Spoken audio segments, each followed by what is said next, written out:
On this day of discovery, a road tour of Judea. No place in the land of Israel has seen the hand of God more than this arid region called Judea. Judea, the southern part of the Holy Land, the place where, according to the Bible, God chose not only to build his temple, but where he also chose to reveal himself in the flesh as the Messiah. Judea, a strategic geographical region of the land and story of the Bible on this day of discovery.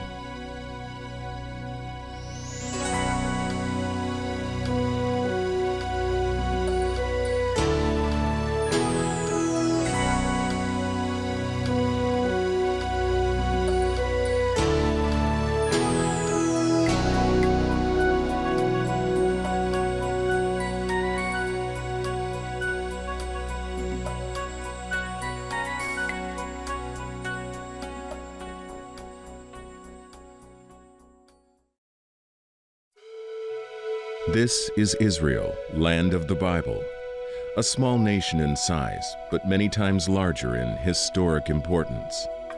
It's called the Holy Land because, according to the Bible, God chose it. Chosen because it connects the peoples of Africa, Asia, and Europe. Chosen as the place where God would uniquely reveal himself to the world. This divine stage divides into 3 geographical regions: Galilee in the north, the central highlands of Samaria, and the dry region of Judea in the south. Judea holds the capital, Jerusalem, a city that is pulsed with spiritual significance from its very beginning over 4,000 years ago. Day of Discovery's Mart DeHaan and Jimmy DeYoung have returned to this historic city to begin a road tour of Western Judea. Good morning, and welcome to another day in the city of Jerusalem, the old city of Jerusalem. We're standing here before the Jaffa Gate, one of 7 gates in the walled city, the old city of Jerusalem. A very historic gate in a very historic city. And for a sense of perspective, these walls and gates that we're looking at were being built at about the time that America was discovered. That gives you a sense of the history, the layers of history that we see all around us here in Jerusalem. You know what? Let's go up. I want a better perspective. I know you were going to say that. This Jaffa Gate in 1917 was the entrance made by General Allenby, the commanding officer of the British Army, as they have defeated the Turkish Ottoman Empire in the Jezreel Valley that came here for the surrender. It's a very historic day, December the 9th, 1917, concluding a conflict right here, the old city of Jerusalem. You coming, Jim? I'm coming. All right. Good thing about these steps, rails on both sides so I can pull my way up. This is not it yet. All right, some more? Guess we're going there. All right. No more steps up. We're at the top of the wall that's around the old city of Jerusalem, just above the Jaffa Gate. In fact, what's so interesting about this particular wall is that there's a way to walk around the entire old city. I think we ought to do it, Jim. Mart DeHaan, I'm not sure. It's interesting. You can see the new city from here, all the new building that's happening around. And look at, how about this for an angle on the Jaffa Gate, Jim? You know, Jim, when you realize we're standing on top of a fortress, yes, an ancient fortress on top of high ground, you realize that security has always been an issue for the people of Israel. That's something we want to talk about today. We're going to make a journey through Judea, down towards the Mediterranean coast. We'll come from the high grounds of Jerusalem, going through the foothills of Judea, on across 3 valleys that have a great biblical historic significance. In fact, it's into the land that the Bible talks about, the land of the Philistines, where the conflict between the Israelites and the Philistines would take place. Then over to Ashkelon on the Mediterranean coast, and around back here into Jerusalem. There are few cities in the world like Jerusalem. Here a traveler almost immediately has a sense of time. The core old city with its maze of ancient streets is surrounded by walls which have been important to this city's story from the time of its capture by Israel's King David 3,000 years ago. This city in Judea, according to the Bible, is the city of God, a city chosen to be the lighthouse of God's love for all the people of the world. And to his son I will give one tribe, Judah, that my servant David may always have a lamp before me in Jerusalem, the city which I have chosen for myself, to put my name there. 1 Kings chapter 11. These walls were erected some 1,500 years after the destruction of Jerusalem and her temple in 70 AD by the Romans. But they give us a good sense of what the city's fortifications may have looked like in the time of Jesus. Jerusalem's walls have been destroyed about 18 times. And over the years, these walls have been used to illustrate the story of the Bible, the story of the God who offered to protect and to provide for his own people who surrender their lives to him.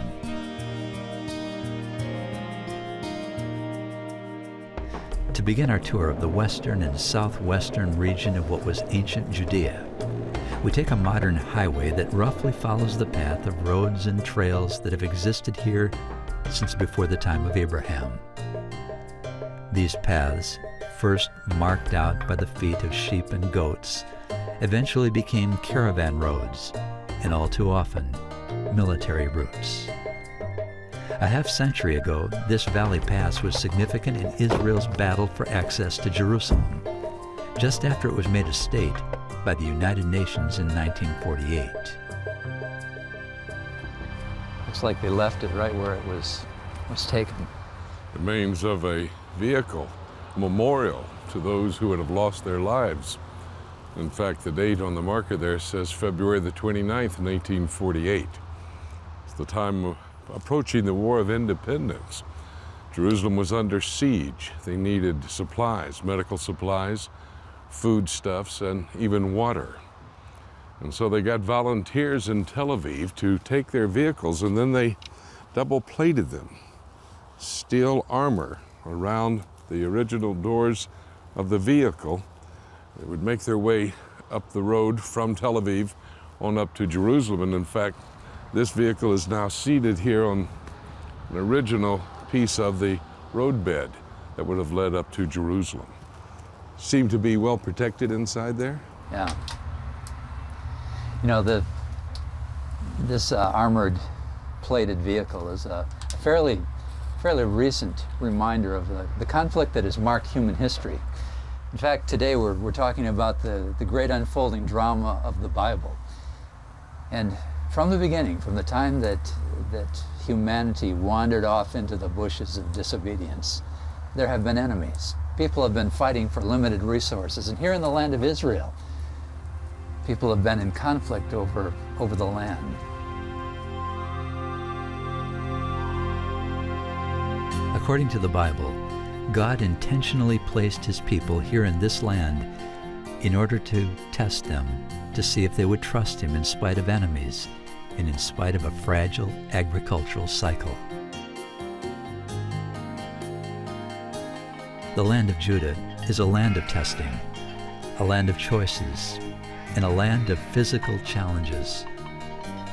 This region took the name of one of the 12 tribes of Israel called Judah. In New Testament times, Judah came to be called Judea.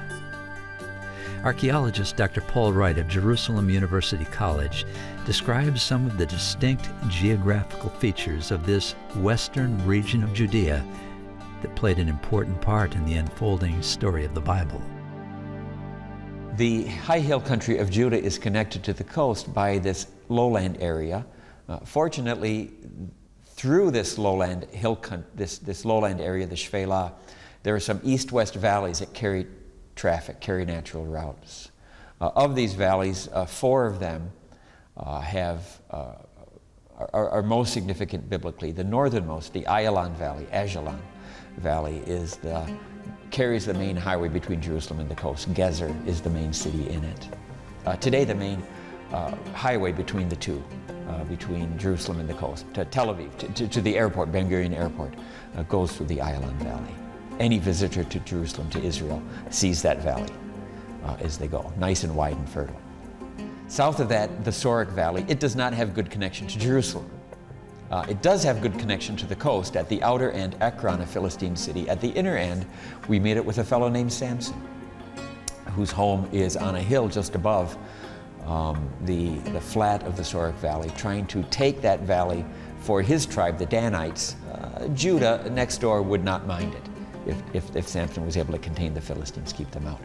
South of that, the Elah Valley. This one does have good connection, both between the coast and Jerusalem. On the coast side, Gath. There's a fellow named Goliath who lives in Gath.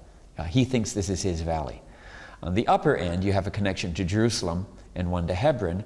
On the way from the Elah Valley to Jerusalem, you have a town called Bethlehem. David thinks this is his valley, as does King Saul. In the battle between Goliath and Saul, it actually ends up between Goliath and David. At the upper end, the Judean end of this valley is won over control of the valley and access for Jerusalem to the coast and vice versa. One population is trying to contain the other.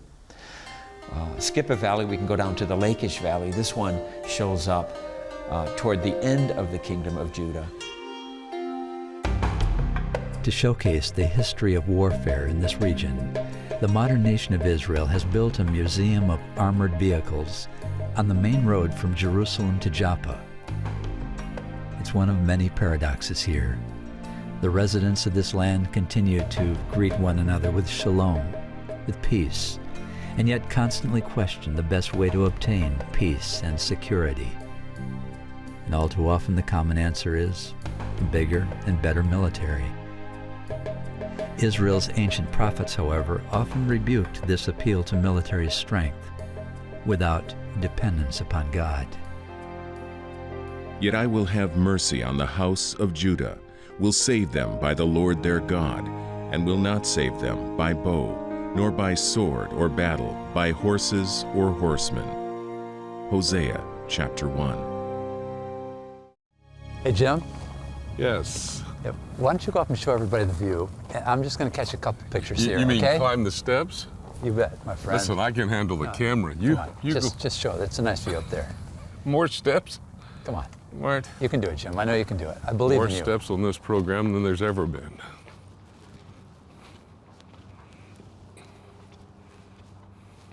You sure, Mart? Just go on. We're at Latroon. This is a national museum for the armored division of the Israeli Defense Force, the ones who use the tanks. Quite a memorial to those who have served in all the wars of the state of Israel. But below us is the valley of Ajalon. It has quite a history as well, militarily, for the Israelites. Joshua and the children of Israel had crossed the Jordan River, captured Jericho, taken Ai, and now they're here in a battle in the Ajalon Valley. The 5 kings of city-states came to try to defeat the Israelites. It was at that time that Joshua commanded the sun to stand still over Gibeon, which is back towards Jerusalem, the high country. And then over the valley of Ajalon, he commanded the moon to stand still. The Bible records, the Old Testament writers tells us this is the first time that God listened to a man and stopped the sun over Gibeon and the moon right here over the valley of Ajalon, one of the great battles of the children of Israel. On the day the Lord gave the Amorites over to Israel, Joshua said to the Lord in the presence of Israel, O sun, stand still over Gibeon, O moon, over the valley of Ajalon. So the sun stood still, and the moon stopped, till the nation avenged itself on its enemies. Joshua chapter 10. Joshua's victory, according to the Bible, was really God's victory. And the enemy knew that they were not just fighting the army of Israel, but the God of Israel. Modern roads make it easy to pass from one valley to the next, but in Bible times, the ridges were natural barriers that made each valley a separate stage for different dramas. Jimmy and I drove from the Ajalon Valley southward into the Sorek Valley. The Sorek Valley was the home of the Philistine beauty Delilah, who captured the heart of Samson. It happened that Samson loved a woman in the valley of Sorek, whose name was Delilah. And the lords of the Philistines came up to her and said to her, "Entice him, and find out where his great strength lies, and by what means we may overpower him, that we may bind him to afflict him." Judges chapter 16. Along the way, we stopped to wander over the rocky ruins of the Old Testament site of Beth Shemesh. Jimmy and I found it easy to grasp the geographical setting and spiritual significance of a biblical event that happened right here. The Philistines on the coastal plain had captured the Ark of the Covenant, the most sacred object of the Jewish people, one that represented God's very presence with his people. Then, after God inflicted the Philistines with disease and judgment, they put the ark on a cart. The cows pulling the cart wandered unguided up the valley floor here to the town of Beth Shemesh, where they stopped beside a large rock. The Philistines said, "And watch, if the cart goes up the road to its own territory, to Beth Shemesh, then God has done us this great evil. But if not, then we shall know that it is not his hand that struck us."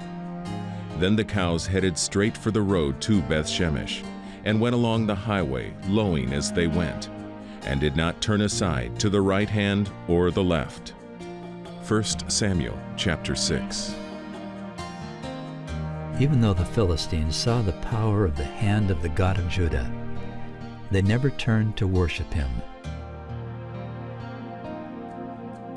We then drove up and over the southern ridge onto the stage where another of the Bible's most famous battles took place, the clash of David and Goliath. We stopped near the ruins of the Philistine stronghold, Azekah. I'm standing here on the slopes of the Old Testament town Azekah. Below me is the valley of Elah, and across the valley, on the tree-covered hill there, that would be Soko. In the times of King Saul, he was fighting the Philistines in this location. His army had encamped somewhere on the slopes and the foothills just above the valley. Across the way on Soko was the Philistines led by Goliath. David was sent to this valley by his father Jesse, bringing supplies to his brothers who were fighting with the army of King Saul. When he arrived, he found out that there'd been a standoff for some 40 days, the Philistines challenging King Saul's army. David then volunteered to go out and fight the leader of the Philistines, the giant Goliath. He was offered the armor, the helmet, and even the sword of King Saul, which he rejected. He took a little slingshot, picked up several stones, and went to the bed of the valley to meet the giant Goliath. And there... Hey, Jim. Hey, Jim. Yes, yes. I found 5 smooth stones. Down there? Down here. That's great. And That's a slingshot, right? I got a slingshot. Just like David? Just like David. Jim, you wouldn't believe how big you look up there. Wait a minute, Mark, the other way! What did you find? Was that I get 3 shots. a pine cone or something? I get 3 shots. You missed. I'm a pretty large target You up wouldn't here. believe how big you look from up there, I'll tell you. Like Goliath? Like Goliath. The setting, that's for sure. No, Jimmy was never in danger. With my poor aim and the cypress cones I was using as ammunition, he was safe. But David, he was far more skilled with the sling, and yet didn't trust in his own skill. David's confidence was in his God. David said, The Lord who delivered me from the paw of the lion and from the paw of the bear, he will deliver me from the hand of this Philistine. 1 Samuel chapter 17. Jimmy and I made our way down to the floor of the Elah Valley, where David had faced Goliath. As we walked along the bed of the creek, which now runs only during the rainy season, I thought more about David's confidence in God. Then David said to Goliath, "You come to me with a sword, with a spear, and with a javelin. But I come to you in the name of the Lord of hosts, the God of the armies of Israel, whom you have defied. This day the Lord will deliver you into my hand. Then all this assembly shall know that the Lord does not save with sword and spear, for the battle is the Lord's, and he will give you into our hands." 1 Samuel chapter 17. The battle is the Lord's. Years later, that truth would be tested in another valley, the Lachish Valley. Located there was the strategic Judean stronghold of a city by the same name, Lachish. In the 14th year of King Hezekiah's reign, Sennacherib, king of Assyria, attacked all the fortified cities of Judah and captured them. Then the king of Assyria sent his field commander with a large army from Lachish to King Hezekiah at Jerusalem. Isaiah chapter 36.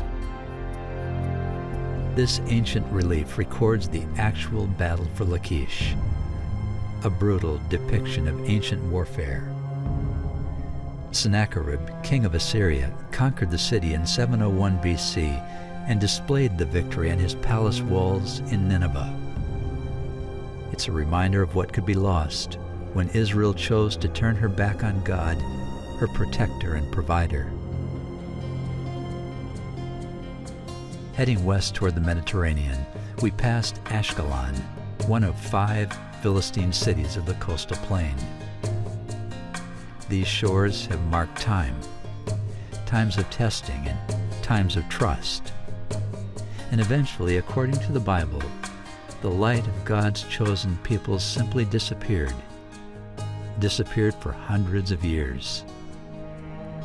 Some would say that in this land's darkest hour, however, the Messiah of Judah, the Lion of Judah, the Christ, came to the rescue, offering new hope not only for the land of Judah, but for the people of the whole world. 400 years before Jesus' birth, the prophet Micah wrote, "But you, Bethlehem Ephrathah, though you are little among the thousands of Judah, yet out of you shall come forth to me the one to be ruler in Israel, whose goings forth are from of old, from everlasting." Micah chapter 5. Hey friend, at the end of the day, even I like these steps better. They're going down. Yes, these are steps in the ancient port city of Joppa. The name of this city in Old Testament times, Jaffa in New Testament and modern times. It's right here in the coastal plains on the shores of the Mediterranean Sea.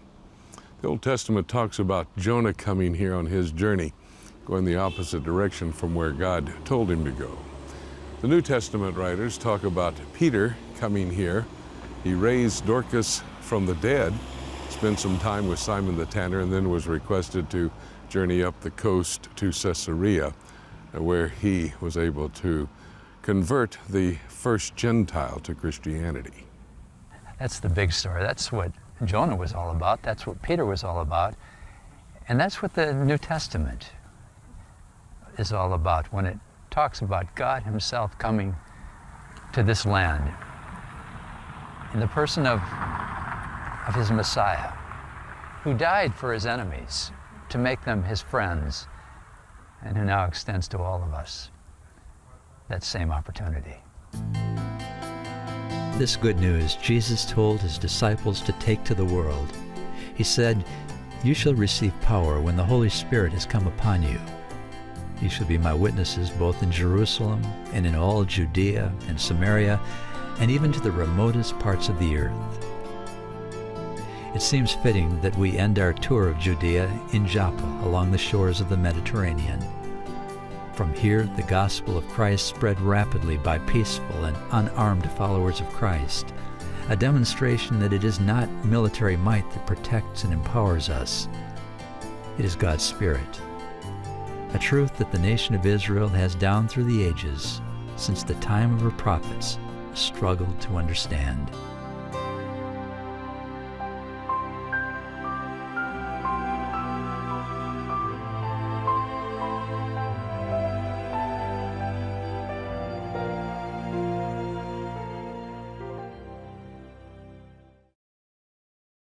All right, snap back. Yeah, you're not kidding.